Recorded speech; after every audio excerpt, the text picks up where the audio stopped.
If you're preparing for an interview for the police recruitment process, or you're already a police officer and you're going for a promotion, then this video is for you, because in this video I'm going to talk to you about a more advanced structure for your interview answers than the same old boring Carl, Saw and the famous STAR.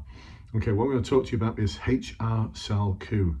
I know it's a right mouthful, but it's enabling my Academy members.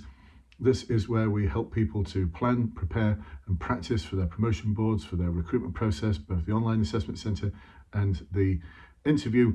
We help them prepare for success. And so far, a good 95% plus of those in the Academy are succeeding, which is just an absolute incredible result. All right, so why should you listen to me? I'm Brendan from Bluelight, and over the past 28 years, I've been helping people to succeed in promotion boards, specialist interviews, the recruitment process, thousands and thousands and thousands of success stories. Check the Trustpilot reviews in the link below in the comments, and you'll see exactly why people love working with us and love to be part of our Academy.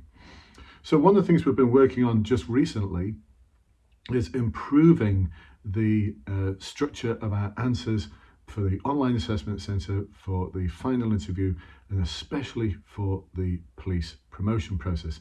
Now we've got a separate academy for each one of those, and for those who are accepted into the academy, we actually guarantee a result, a positive result. We guarantee a pass, or we give people their money back. Now you're not going to find that anywhere else, are you? You can imagine going to university. I'd love to do this degree with you, but if I don't actually get the degree, will you give me all my fees back? Just gonna laugh at you, aren't they? We're that confident that we can help you succeed, that we are prepared to invest in you in the same way that you're investing in us, both in terms of finances and time. Time is the most important commodity actually out of the two. So what have we been doing? Well, we've come up with a couple of different ways we can utilize this for rear-facing questions and for the hybrid-facing question. The hybrid-facing question, what's that, you ask? Well, listen in, I'll tell you more about it after. This is especially pertinent for promotion board interviews, where already Greater Manchester Police and other forces are using the hybrid interview question. Yeah, I know, complicated. I've not seen it before, but it's starting to emerge now. So if we're a potential recruit, we don't need the HR. We don't actually need the KU just yet, but we are going to focus on the SAARL part. So this is for the online assessment centre, where things don't have to be as complex as they are here. We just need to tick the boxes. So there's 3 things that they'll be looking for in the online assessment centre. This is where you're going to be asked 5 questions from the values and the competencies. We already know which ones they are. I've already worked out what types of questions they're going to be. There we go, my handy little guides as to what the potential questions are, and a marking guide that makes far more sense than the competency and values framework. Actually, you don't need to look at the competency and values framework. I've done that heavy lifting for you. So let's take a look at the structure that we use, the one that is enabling people to get 95% plus at their online assessment centre and nail their final interviews and promotion boards. So first of all, like STAR and SAW, we're going to look at the S, which stands for situation.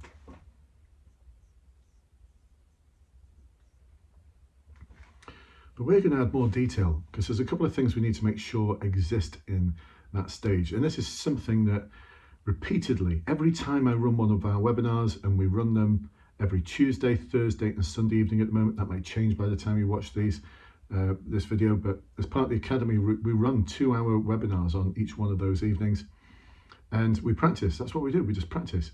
And invariably, people are getting this part wrong, despite the fact they've had the in-depth explainer videos off me. It's just not something that comes naturally. So in the situation part, we need to set the scene. If you're telling a story, or you're reading a story, actually, if you're reading a story, they'll set the scene, won't they? The scene will be set, so you can understand the context of what the film or the story or whatever it is actually based in. So you need to do the same thing. And we need 2 things. There's quite a few things we need here, actually, but there's 2 things we actually need as our mainstay, as our foundation. One, we need to have a challenging or difficult situation. And the other thing we need is we need to have some kind of impact. Now we can describe the impact in different ways, but I've not got time to go into that in this video. So there we go, situation, that's the first part. Second part, So the second part of our interview structure is the aim. This is a lot better, I think, than the T from STAR, which talks about the task, because what I tend to have when people first come to me is they start saying things like, the task I was set. You see the problem there? If you are set a task, it's not demonstrating that you're the sort of person who is giving 120% without being asked to do so. It's showing actually that you can be set a task and then you go and do it. Big deal. So what?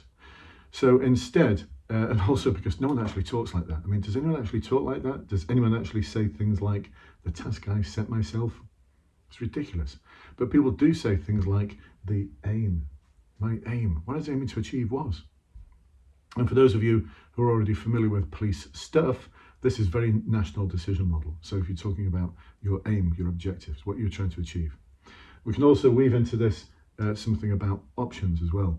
So the options you considered, that works particularly well around questions that involve some form of decision making, because again, NDM, National Decision Model. You with me so far? I hope so. Okay, the next stage.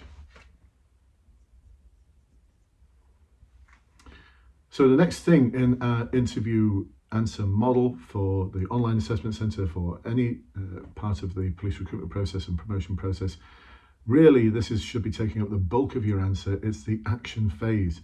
This is where you're talking about not just what you did, but how you did it. Now, one of the biggest mistakes people make is a lack of detail. A lack of detail. So the first thing for an online assessment centre answer they're looking for is structure. There's our structure, it's emerging now. The second thing is detail. Because so many of you, I mean, people were doing it last night. On last night's webinar, we had, 7 people? Actually, out of interest, only one of them was from the United Kingdom. Everyone else was originally from a completely different country. I thought it was awesome. Anyway, putting that to one side, just about everyone was saying things like, I remained calm and professional. I listened to them empathetically. I worked in a highly collaborative way, which was both efficient and effective. You know, all of these buzzwords that you've borrowed from the CVF, they all sound good, but they're completely meaningless unless we can explain how we did it. So one of the things we drill down on in the webinars is the how. And you'd be amazed at the levels of how that I actually draw out of people. And it's that high level of how which actually gets you the awesome, awesome marks. So the next part, you're thinking, but.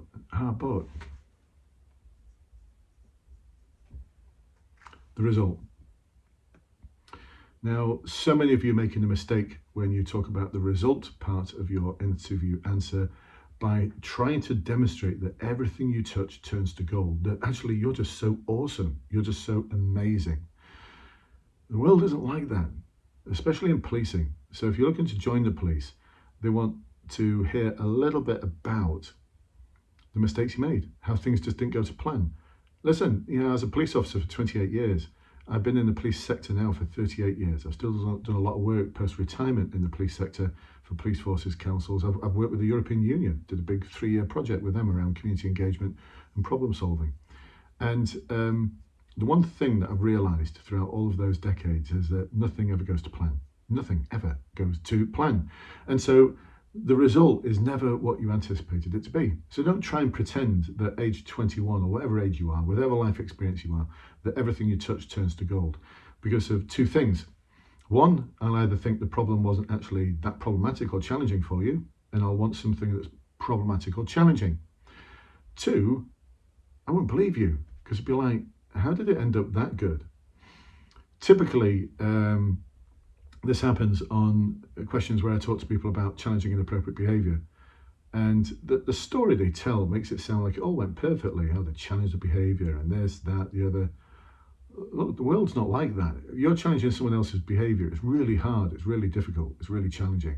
So don't try and pretend it's anything but, because it just isn't. So this is why we've got a but. Here's your result, but. All right, I'll come to the next part and the learning part, but here's the result. This is what went well, but, and then you talk about the things that didn't go to plan, the unexpected stuff that just didn't work out. Now, this is going to give you some marks when you start talking about the learning for things that you didn't actually do. I know I'm going to create a video on that another time because it requires a little bit more detail, but you can actually get marks for things that you didn't actually do by explaining them and weaving them into your learning. Okay, so that's that stage.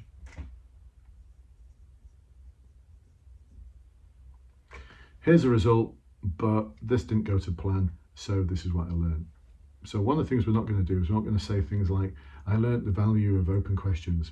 I learned that it's good to listen to people. I learned that when we work in partnership with each other as part of a team, we can achieve so much more. These are just cliched bits of nonsense, and I hear them so many times. They're not going to give you any marks at all. So one of the things we need to do, and I've got the wording for this, I can't tell you what the learning is, but I can tell you how to structure this particular part. And we talk about the actual real life learning, what you would do better next time in a similar situation. And there's a little path you can take that leads you up to that sounds incredibly realistic. And we actually do this. So we actually do this in the interview webinars so that ethically at your interview, you can say, I've discussed this and this is what I do differently next time, because we've actually reviewed it, done it, it's not a lie. All right, we don't do lies, by the way. Another little top tip for you, don't do anything other than speak to the truth. I've had some people in the past say, well, what if I just said that I did this? No, just don't do it. Don't even go there. Then you'll know that you told a lie on your interview and that'll haunt you forever. We don't do lies in the police. We just do honesty, just 120% honesty, and nothing else will do. All right? So there you go, folks. There's our basics. I'm just looking at time now. It's like 11 minutes in. So what I'm going to do is I'm going to create a second video for you. And if you like this one and got something out of it, it'd be amazing if you could subscribe to my channel and press that like button. And by the magic of YouTube or Facebook or whatever it is you're watching this on, you will get notified of further videos because you've demonstrated that you like this stuff. So when I put some more stuff out, you'll get it landing in your in-tray. So this is the first video. In the second one that comes after this, I'm going to talk about the HRSAARLKU, and this is really, really important for those of you who are going for promotion, because this is how you're going to answer the hybrid question. Now, if you'd like to find out a little bit more about the Academy, then click the link below. And there's a link there to a questionnaire. The route to getting into the Academy is not an easy one. It's not just, here's my money, can I pay to get in? No, we only let into the Academy people who we feel actually need our services. If you look at a Trustpilot review, a lot of it is based on trust, and the last thing I want is people in the Academy who don't actually really need our services. Some people are naturals, they just don't need our services. And so, the way to get in, there's a type form, link to a type form below. Click on that and that'll take you to a questionnaire. Complete the questionnaire and that'll land in my inbox. I'll take a look at it. If I feel as though you are demonstrating sufficient need for the next stage, I'll arrange a call with you and we'll talk for about 45 minutes to an hour. And during that period, I may or may not offer you membership of the Academy. Now, if I don't, what that means is that you're probably going to do okay. You don't really need our help, not that kind of intensive one-to-one and webinar-based support. So we'll always be desperately honest with you. We've built up our reputation based on that. I'm not going to do anything that's going to destroy it. So subscribe, like, click the link below, and I shall look forward to seeing you on one of those discovery calls. Take care for now. Bye-bye.